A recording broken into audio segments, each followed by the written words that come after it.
And we are live. Or recording, I guess. So I don't even know what I'm actually going to call this thing, but I think I'm calling it Fix Dalton. Because Fix Dalton Township with Jeffrey Alexander Martin is what I named one thing. It's such a long name. We'll call it Fix Dalton. Episode 1, I'm here with Gerold Flater. And we are just going to talk about some of the problems that we've had in Dalton Township, some of the things that we've done, and some of the things that need to be done. So first of all, what got you involved with the Dalton Township stuff? How did you first hear out about the problems, and how did that go? I've just had a lot of run-ins myself with everybody at the township, and it's just the need for people to actually stand up. Mm-hmm. That's what we need. We need people to stand up and say, I'm tired, I'm done. Mm-hmm. And we need people to take care of the problem. And the current people that we have are not taking care of the problem. Yeah. Or problems. right, plural. Yeah, I agree. I've seen the same thing. And it's interesting because we've had these little bursts, right? And the farm, Hidden Creek Farm, was what got me involved. And they put out their thing in last May. And then in May, I wrote like a couple of articles. I started FixDalton.com. I started Concerned Citizens of Dalton Township, the Facebook group. And I organized the meeting, the big meeting that everyone was at. And I wrote a citizens resolution and called for Tony Barnes' resignation, all within like a few weeks. And I really thought like a movement would start and then would just continue. And what we've seen instead are like these little bursts of involvement. I've been a little surprised. I've learned tons of stuff through this, and I've learned that a lot of people are like scared. Right? There's a huge fear element that I didn't realize, or I didn't realize would stop people a lot. And so not too long ago, a few months ago, I posted a thing in the Concerned Citizens of Dalton Township Facebook group and said, who's planning on running for office? Mm-hmm. And you were, at that time, because we've had a little burst at other times, but a lot of resistance as well, you said, I'm definitely running. Right. All right? And it takes like a certain amount of courage and a willingness to step forward. And I assume, we haven't actually talked about this before, but I assume that comes from the military stuff. Is it a similar mentality of stepping forward, courage? Kind of similar, yeah. I see a challenge, and I have to take on that challenge and fill in where it needs to be fixed, or just step up to the plate. And I don't back down from a challenge. Mm-hmm. It doesn't matter if somebody's pushing back. I'm just going to push back harder, and that's due to my training. Right. That makes sense. And what was that? Like, what did you, like, round it out for us? What tours did you go on? What was your specialty? Where were you? Well, I first enlisted in January 2008, and I got stationed at Fort Wainwright, Alaska.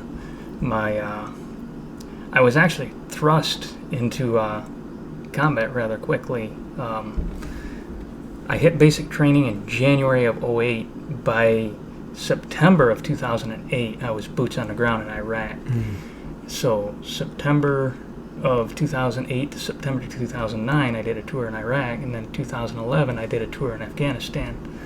My primary MOS was heavy construction equipment operator, which is a 21 November. My secondary was a 12 Bravo, which is combat engineer. Okay. So I filled in all aspects of whatever needed to be done, whether it was road repair or I had to go in and breach a house and take care of stuff that people didn't want to take care of. Kind of like the multi-tool. Yeah. We're called sappers because we're basically the Swiss Army knife of the Army. Right. Yeah, I've seen some documentaries on sappers, and it's interesting, that's for sure. All right, yeah, that makes sense. And the courage thing is very interesting because I think I view it a little differently than some people, but I obviously think I view it correctly. And I don't have any combat experience, and I don't have any military experiences, but I've done like mountain climbing, and I've done alligator wrestling and running with bulls, and I've been shot at and had someone try to stab me, and I've been successfully poisoned in Africa, and I've jumped out of a plane, and all these various things. And there's been at no point in any of that when I wasn't scared. right? Because I've encountered a lot of people that have said, like, they're kind of scared. They're scared to put on their name for a donation. They're scared to basically to speak out. And I think we're breaking through that. I think that ended up being my role, is to break through these fears and these myths for people and kind of lead the way on that. But the bravery / courage seems to me to be being afraid, and then you just do it anyways. That's what I've done with all that stuff. Is it the same? It is the same. I mean, you cannot be brave without being scared in some way, shape, or form, Mm-hmm. because there is always some sort of, I hate to use the term, but a threat Right. that is going to harm you in some way, shape, or form, and that's your brain saying, "Hey, you shouldn't do this. You know, there's something wrong." Right. And bravery does stem from fear. Right. Right. Yeah, I mean, you need the fear to make you alert. Yes. Otherwise, it'd be very easy to die mountain climbing or alligator wrestling. That's, it would not be difficult. Or in combat, obviously, super easy. Even if you do everything right, you could definitely die there. Yeah, that makes sense. All right, so diving a little bit more into the specific township stuff. So we had sat down and we talked about it, and I ended up running for supervisor, and you ended up running for treasurer. Correct.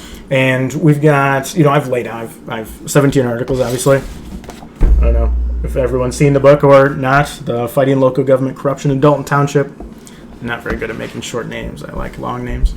And the 17 articles, I'm going to continue the articles, and I think they're good information. And we've kind of documented the different steps we've been doing to fix stuff, and the Open Meetings Act violations that I've seen, and that type of stuff, and I have the specific stuff I'm against. But what specifically have you seen that's wrong, or that you want to look into, or that you suspect is going on behind the scenes? They do a lot of mismanagement. I wanted to go for treasurer because it's, for my skills and the assets that I have, that's the job title that best fits my skill set. Mm-hmm. So that's where I think I would be best applied at. Mm-hmm. And they just, when it comes to funds, I think they're stifling stuff here and there. Mm-hmm. Doing just normal government stuff. It's probably going in their pockets. Right. I mean, we asked for a street sign one time for our road, and they said it would cost $200 out of the general fund. Mm-hmm. And we said, okay, well, we'll give you a $200 donation. Mm-hmm. Said, well, we can't do that. Why? Right. I don't see anything wrong with that. Right. Yeah. Looking at, is it a specific, in whose policy? Is it a specific policy, and whose policy is it that's stopping something like that? Is it the township? Is it the county? Is it the state? Right. Right. And now, what can we do to work our way around it? Right. It's just flat out no. Right. And we have other problems of just people from the township just anonymously coming onto our property. Without notice, without knocking on the door, no phone call, no nothing. I have 10 acres. And they just willy-nilly go wherever they want on my 10 acres and do whatever they want. And since then, I've put up cameras all over my property. You're not getting on without me noticing now. And I've told them blatantly, don't come on my property without me knowing. Right. Otherwise, I'll prosecute. Right. Yeah, I mean, which is reasonable, which we've heard complaints about. Like in the Concerned Citizens group, we've heard a bunch of people complaining about that type of stuff. And a lot of the complaints are very similar. Yeah. Like an inconsistent application of the rules, which very much annoys me, that kind of prioritizing different people in different ways. Which you can't just end up treating everyone the same, even if you try to, but you should be trying to. That's super important. Otherwise, you're definitely not even going to come close. It comes to the old school thing of do as I say, not as I do. Right. Which is classic, and it's a very human thing, but it's still very wrong. Yeah, I agree. And so, how do you feel? We ended up. I kind of go over it. So my Article 15, my Part 15, is where I laid out like why I'm running for office and how I'm running what I think is wrong and all that stuff. And we delved into a little bit the Republican versus Democrat thing. And the party system, George Washington, in his farewell address, right, because he tried to, he didn't really want to become president, but the Articles of Confederation wasn't really working. They had the Constitutional Convention, which is just insanely interesting. A lot of the most important founding fathers didn't end up signing it. And then they elected George Washington. He was quite old at that point. He did 4 years. He wanted to get out at 4 years, and he had Madison write a farewell address, but he just couldn't. The country wasn't together enough. And Jefferson and Hamilton, who hated each other and disagreed on everything, both convinced Washington to stay in office for another 4 years. Right? That's why he did 2 terms. And at the end of those 4 years, he had Hamilton go through and rewrite Madison's farewell address. And he was leaving office, like, no matter what, which is super interesting. Very few people leave office when they don't have to with that much power. Solon in ancient Greece and Cincinnatus in ancient Rome, who Washington loved. But in that farewell address, he talks about the parties being so dangerous. And there weren't. The parties were just forming at this time, right? There was the Federalist Party, and which was run by Hamilton, and George Washington was basically part of, and John Adams kind of became a part of, but he was his own thing. And then Jefferson started a new party, along with Madison, was a huge influence there as well, which were the Democrat Republicans, which do not have to do with the current parties. That ended up being a later thing. But he warned about this party system of people being loyal to the parties instead of to principles and foundations and ideas. And so, I've kind of laid out the stuff where I'm loyal to individual rights maintained through checks and balances, right? But how do you feel about because we're run as Republicans, how do you feel about the Republican versus Democrat thing?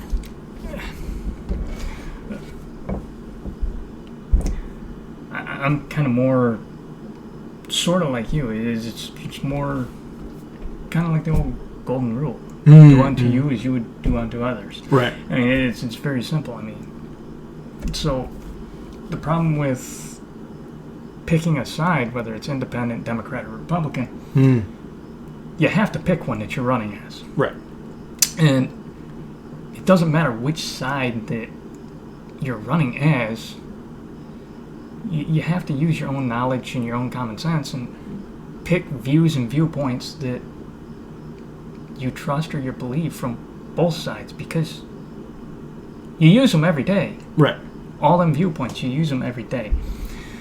And you just kind of go from there. The way I look at it is you have to pick the lesser of the two evils. And that's just all there is to it. And like when it comes to big government, example of, Trump and Hillary. A lot of people hate Trump. A lot of people hate Hillary.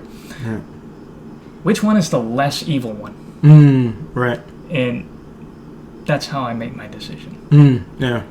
It's just which one's less evil, which one's actually going to do the most good, not necessarily which one do I want in office. Yeah, which is interesting. We were just talking about that right before we started this thing of a lot of times combat vets ended up having to develop a more complex view of a theory of good and evil than a normal person that hasn't experienced that, and that makes sense. And I've heard Jordan Peterson is one of my favorite psychologists, and he talks about, in life it's good to promote the good, right? That's great. But a lot of times it's really good to just constrain evil. That actually works out quite good. And Alexander Solzhenitsyn, a Soviet guy, ended up talking about that, he was a Soviet war hero, fought the Germans, and in that war he ended up getting sent to the Gulag immediately after and spent like 11 years there, and wrote a book on scraps of paper in secret and stuck it out. It's super interesting, the Gulag Archipelago. Crazy stuff. But he kind of talks about that too, that idea of constraining evil as being the way to go. And so that makes a lot of sense. Very interesting. We should cover, I think we should cover two things. All right. So let's cover this one first. I've had a couple of people tell me that we have like a danger of splitting the vote. Right. And so there's the primary versus general election stuff. And the primary is coming right up. Right, August 4th. It's not that far away. We're in late June here, or middle June. And so you don't have anyone running against you in the primary because no one's running in the Republican Party as a treasurer except for you. Right. Right? And so it's not... it's weird because I want to be like, all right, get out and vote, which is like the super cliche thing to say. And so August 4th is the primary election. But there's really only two things happening in Dalton Township in that election. Because you're going to be in. You're going to be in the November election for treasurer against the Democrat. And which that'll fade into our next thing, which is just good news. And so it's just me and Rory Runt are running for supervisor on the Republican side. And so that will be in the August 4th primary election. That's an important one to see who's going to run against Tony Barnes. Right. And then on the Democrat side, they have 5 trustees. Mm-hmm. Right? Did you look at the ballot? Yes. Yeah, which is super cool, right? Because it's a real election, it's a real ballot. Mm-hmm. And so one of those Democrat trustees will be eliminated. So there's just going to be 4. There'll be 4 of them, and there'll be 4 on the Republican side too. Mm-hmm. And so I think there's 8 total Democrats running, and you'll end up with 7. And there's 7 total Republicans running. We'll end up with 6 on the November ballot. Mm-hmm. So it's super cool. You can kind of say congrats on winning the primary election for you, since no one's running against you in the Republican Party. Well, I have chickens, and don't count your eggs. Don't count your eggs until I hatch. That's true. But I don't think anything can mess it up now because no one can file. There shouldn't be anything that can mess that up. So it'll be about the November election, which kind of fades into the next thing, which is just good news, right? Because we've had a lot of uncovering bad news over the last year. It's been a year now, and different corruption and how it's working and a lot of stuff. I mean, I filed 2 recalls and a police report, and they all got shoved under the rug and rejected and a bunch of stuff. And I wrote a letter of support that the county commissioner was going to propose to support the farm and local farms in general, and that ended up never getting proposed and this type of stuff. So it's been a battle. It's been a weird year. But that's just it. It's a battle. I mean, yeah. It's going to be. And hey, you're striving for it, and that's the main thing. And we're winning. Right? It's the weird thing in that, so Dalton doesn't usually have an election. We don't have a real election. We have someone runs as a Democrat, and they win. You can go in, you can vote for them, or you can write in Mickey Mouse or Clint Eastwood or whatever you want as a write-in vote.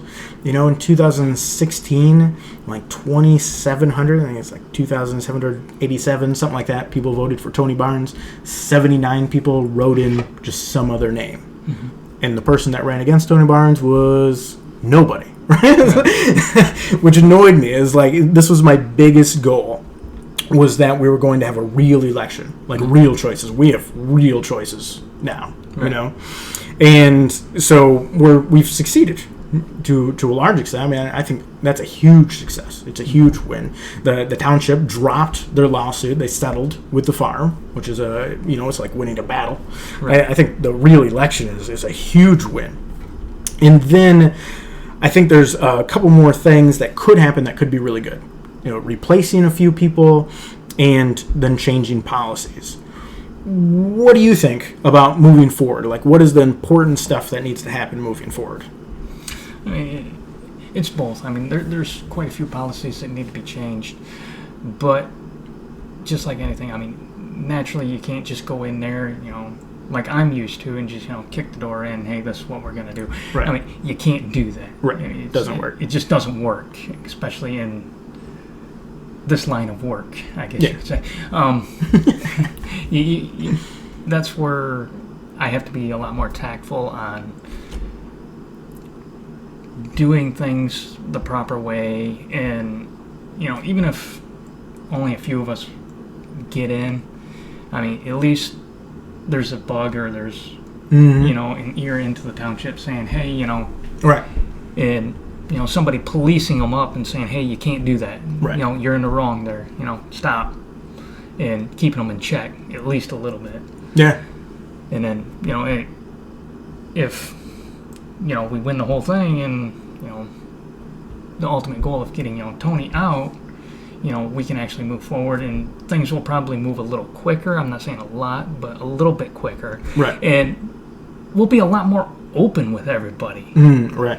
Town meetings and stuff like that, they'll be actually probably hopefully moved to, a weekend or actually later on in the day where people can actually show up. They can actually, have their voice heard. Right. Their opinion actually matters. And, hopefully we might be able to do, some sort of online type of thing. Right.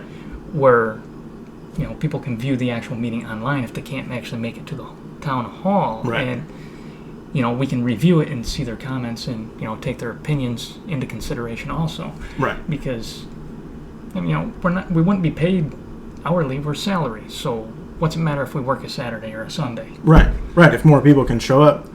Yeah, I agree. And the broadcasting / recording of meetings is huge.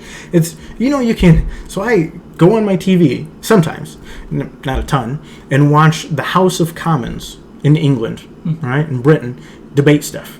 Right. And they just broadcast it live. You can watch as much as you want. They have a cool layout. They've had the same layout for a long time, and they have kind of a cool way of debating things, and it's super interesting. I think it works way better than our floor system for American government.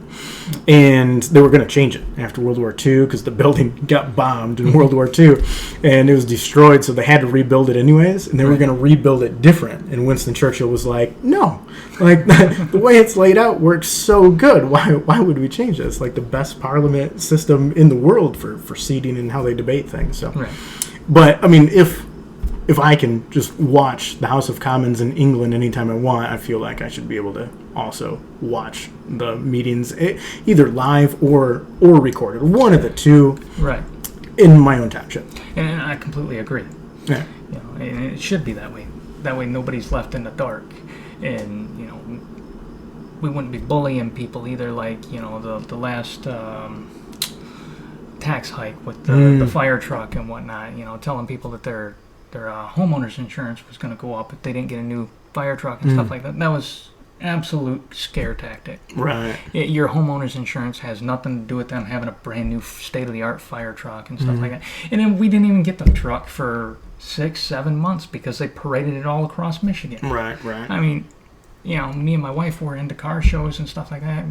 We'd go to car shows all over and see the fire truck at car shows. The local company that I work for, I drive semi-truck. We take our semi-truck to shows every once in a while. The fire truck was at, semi-truck shows. It's like, seriously, what are you doing with Dalton taxpayer money doing that? Because you're paying the crew to drive that truck all across the state. Not to mention you're also paying the fuel and everything else.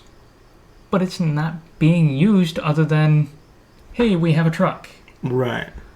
So, why? It just seems like a weird purpose or goal or priority of, it's cool. It sounds like fun. Right. But is the purpose to help Dalton citizens with having a new truck, or to promote Dalton as like a cool place to live, to try to recruit people? Like, what would be the idea? What's the advantage of it? Right. And, I don't have any problem with, like, the yearly parades or something like that. Right, yeah. I think bringing the community together is super good. Yeah. Great, and fantastic, but, you don't have to go to every car show during the summer with the truck. Right. Yeah. Yeah. Yeah, it makes sense. Yeah, it's there's a lot of stuff. And they're not easy jobs. No. Because you got to deal with everyone's problems, basically. That's for sure. And you're right. So you mentioned a few super good things there, but I agree. Like, change has to happen slow, and it has to be predictable, and it has to be debated. Yes. Right. It needs to be debated at meetings among like the people in charge and that type of thing, but it has to be debated in people's homes. Like, people have to go home and then be hanging out grilling with their friends and be like, hey, what do you think about this thing? They're thinking about doing that. That discussion has to take place, right, so that people can hopefully be informed. And that's why I've been writing stuff, and that's why we're recording this thing and trying to get people involved, informed, thinking about things, debating things on their own. And I think we've made a lot of progress on it. And then the other thing you mentioned about not even if everyone wins, right? Because there's a danger on all sides if there isn't a check and balance. And it's weird because, like, the federal level or the state level, they have the judiciary, the legislative, and the executive branches. And it's very nicely laid out, you know. And, I mean, John Adams was huge into checks and balances, which I really like.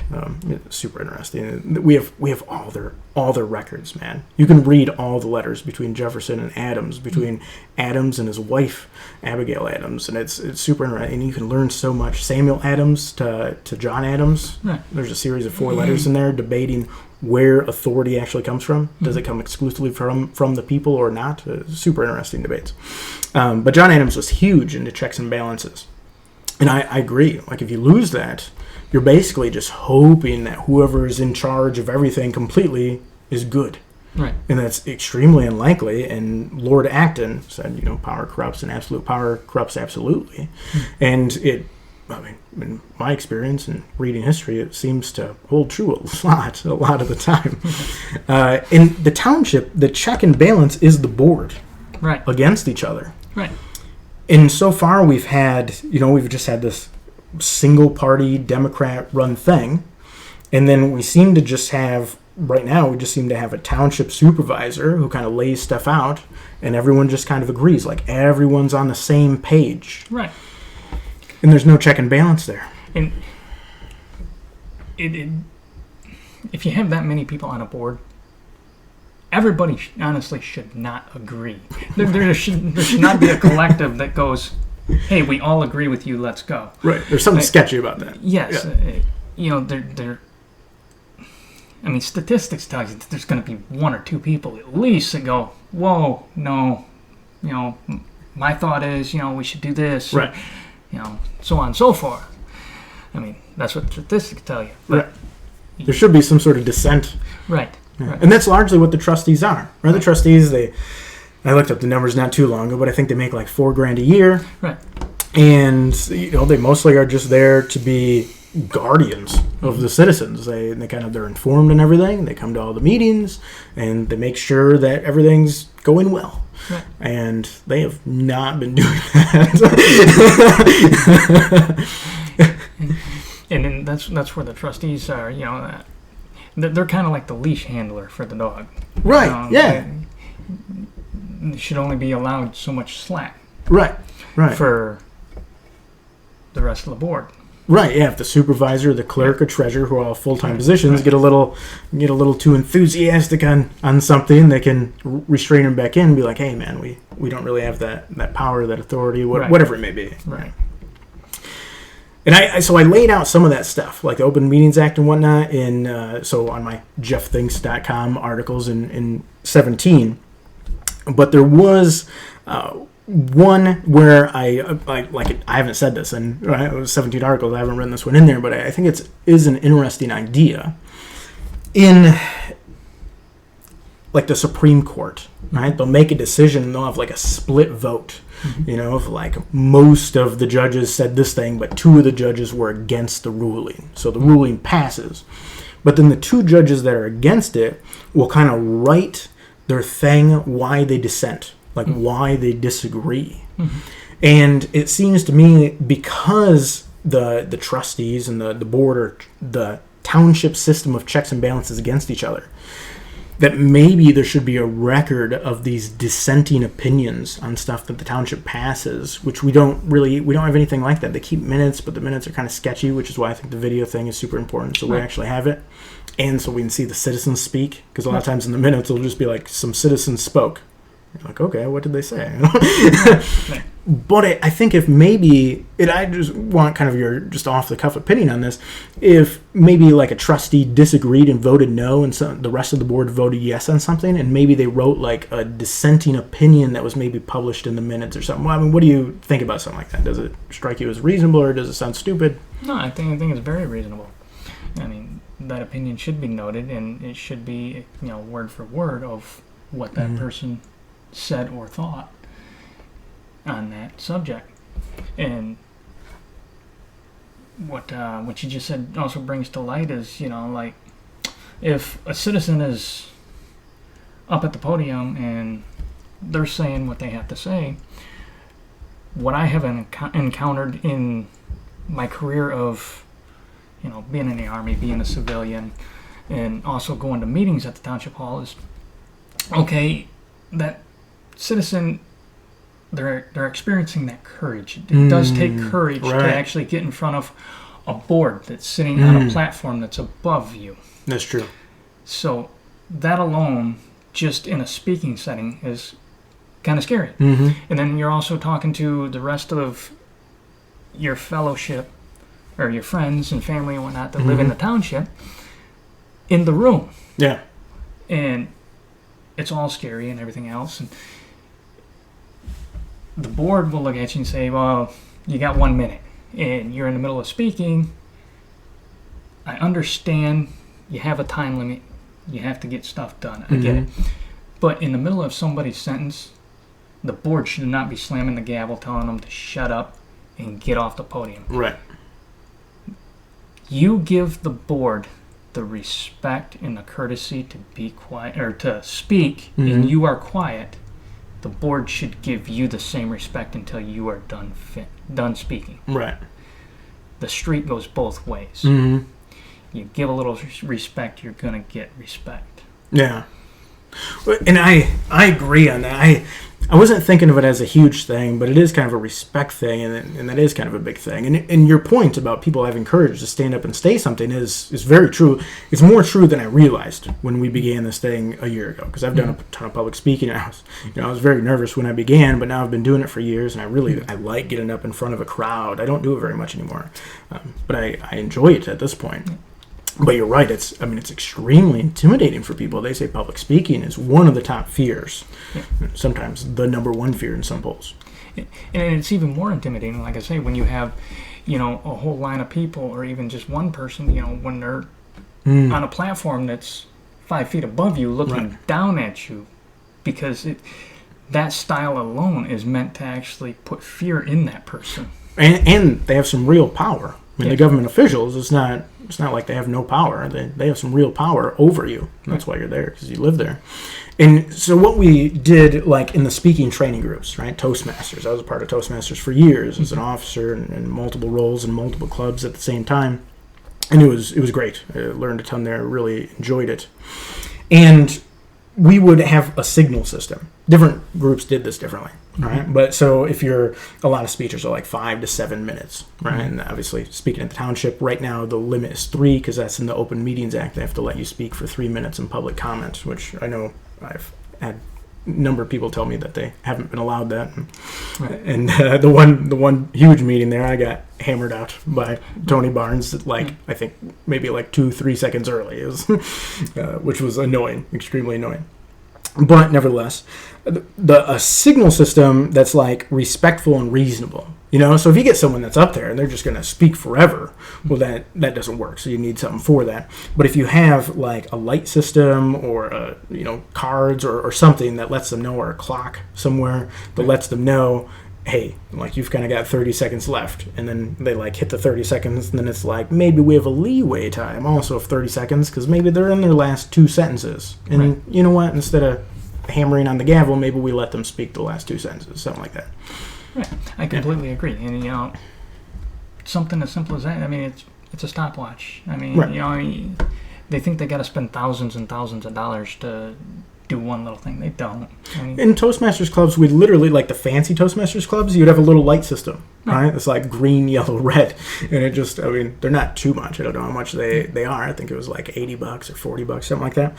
And then, but in some of the clubs, we literally had cards. So you had a timer and someone's timing, but they didn't, you didn't get to the end and they just hammered, right? It's I've heard about some Toastmasters clubs doing that, but I always geared my Toastmasters clubs away from that, because it's really intimidating. It's really, really difficult to get up and speak if that's going to be happening to you.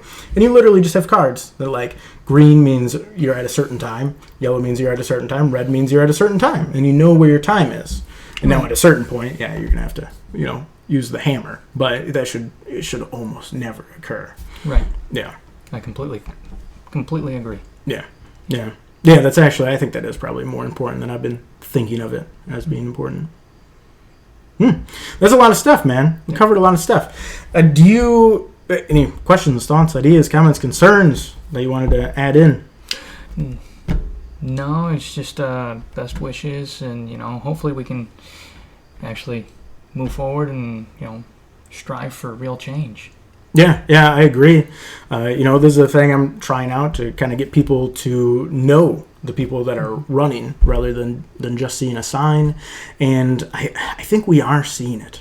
I know it can, like, if you've been fighting government corruption for a year, right, which I've been doing, it gets frustrating, right? And I know a lot of other people have been seeing it and stuff like that, and that isn't that long compared to a lot of people. But there's a lot of positive stuff happening too. We have all the people running for office, and I know several of the people running for office were very scared. They were very nervous. They thought about doing stuff before, and then they didn't. Right. And now they are, and they are actually doing it. Their names are actually on the ballot, and that's huge, right? That's like learning courage, learning bravery. It is. And, one thing I've never done before is I've never spoken on camera or anything like that before. Yeah. So, I mean... Here we are. Here we are. I mean, it's just, you have to take that step. It's just a little bit of bravery every day, doing something. Yeah. And I think it breaks the myths, right? So we break through the fear, which obviously we have to break through the fear. Mm-hmm. Like, I didn't expect this to be a huge thing. It was like national politics, you expect to be very intense. State politics, pretty intense. County politics, not too bad. And I thought township politics wouldn't be intense at all, but it's been pretty intense. Yeah. And then, we had the myth of, like, Republicans can't run in Dalton Township because there's some sort of special ordinance or law or something. And, I'd write an entire article on how that's wrong. Mm-hmm. It's a rumor that is a lie. and now I've heard the thing from multiple sources. I heard that now from multiple sources.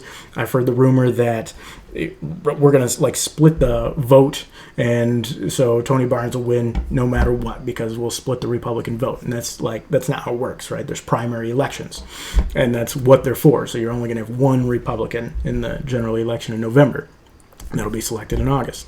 Yeah. And so I think a lot of it is breaking through this fear, which I think we've done. And I think a lot of it is breaking through the myths, which I think we are doing. And I think we're seeing those changes, and it's super good. And I've talked to a bunch of people that aren't willing to speak out yet, which is fair enough. And they like the changes that are happening, that are coming. Right. And, if you don't feel like you can speak out in public yet, I mean, just get a hold of any one of us. I mean, right. Tell us your point of views, your concerns, your comments. Mm-hmm. I mean, let us know. That way, we can do something if, we are elected. Right. We have that shoe in so that we can say, hey, we do need to work on this. Right. It might be slow progress, but we do need to work on this. Yeah. And so, have you ever heard of Václav Havel? No. Probably not. I realized, like, halfway through that question, I'm like, I don't think that's super popular. He wrote a book called The Power of the Powerless. And I wrote an article on my website about 8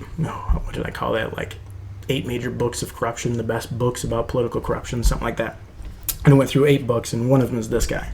Super interesting. So he was a major leader in Czechoslovakia during what is called the Velvet Revolution, because it wasn't super violent, and it was super interesting. He was a playwright. He spoke out against the government. He got in prison for a few years and this type of stuff. But he points out in that book, The Power of the Powerless by Václav Havel, highly recommend it. He points out that if you start pushing against tyrannical type of government system, right? And Dalton's obviously had its issues. It was not the same as the Soviet Union, but and if you start pushing against that system, the system only has a couple of options. They can basically become more repressive, like they can just lock you down harder and harder, which to a large extent wakes up more and more people to that the system is broken and messed up. Right. So then you get more resistance, or they can ease up. Right? And so even if we replace a couple of people, we get the checks and balances going again, we get the policies to slightly start shifting again in our direction because they give, then things could get better. Yes. Yeah. So, I mean, they could get more repressive. They could get worse. It's possible, right? But I don't think they're going to. I think they're going to get better. I think we're seeing that. So, super good. I appreciate you coming over, Gerold. Great talking to you. Gerold Flater for Township Treasurer in Dalton. We have the primary. August 4th is the election. Yeah, I haven't really run a podcast before, so I think that's how it goes. I borrowed this microphone. It's a very nice microphone. And but the primary is in August 4th. I have someone running against me, so there are some reasons. There's one reason on the Republican side and one reason on the Democrat side to vote in the August 4th election, and then the rest of everyone else that goes through, including Gerold, will be in the November 3rd general election, which is along with the presidential election, all that, just your big normal election. And so it's coming up.